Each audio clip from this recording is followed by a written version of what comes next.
Golf has been with us since 1974, and like a fine wine, it's been maturing and improving ever since. This is the 7th generation of the car and it has an awful lot to live up to. Its predecessor was an award-winning car that set a very high benchmark in this class. And to make matters worse, not only does this model face more rivals than a Golf has ever faced before, those rivals are better than ever as well.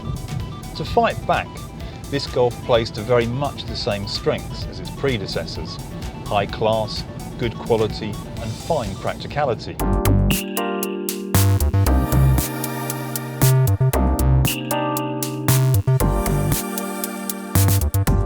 You're probably looking at this Golf and thinking same old, and to be honest, that's not entirely unfair. There's only ever been one car that looks like this, and it's looked like this for quite a while. But it's obvious the Golf's looks have never held it back, so why would Volkswagen change a winning formula? Much like that other great German icon, the Porsche 911, the Golf needs no reinvention. And yes, at first glance, it does seem a little conservative, but look a little closer, and in the metal, the lines are clean and confident, elegant even. The more you spend, the smarter your car gets. Even SE models has chrome flashes in the grille, but we think that GT models like this are the best looking ones. For a start, the suspension is 10mm lower, so the car has a slightly squatter stance, and on top of that, you get black wing mirror caps, tinted rear windows, and cherry red rear light clusters.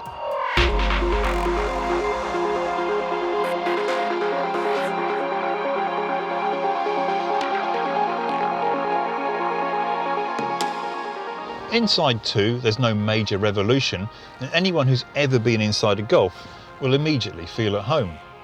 Most importantly, it gets all the basics right.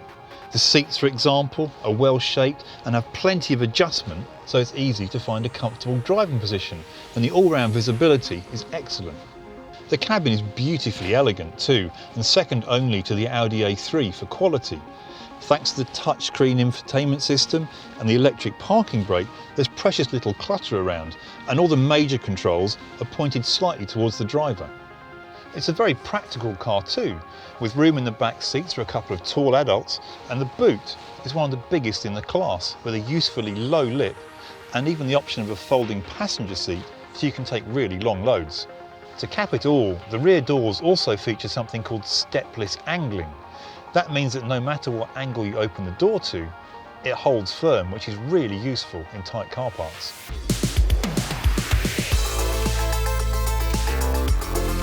The Golf is based on the same platform as the Audi A3, and like that car, it's been on a very effective weight loss program.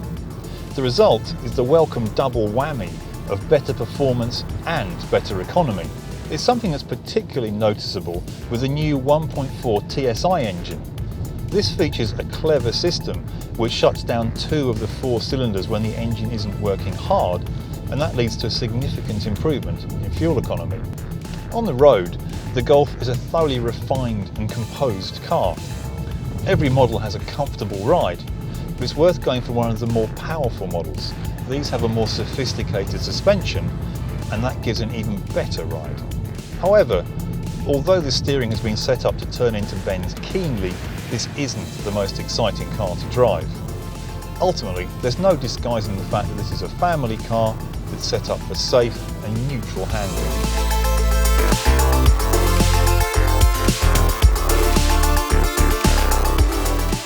It's all too easy to dismiss this latest Golf as just more of the same, and it certainly is a conservative evolution.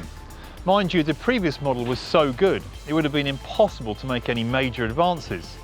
Nevertheless, this does represent a step forward. It's safer, more refined, more practical and more economical. It's not just the most complete Golf ever, it's one of the most complete small family cars in Britain.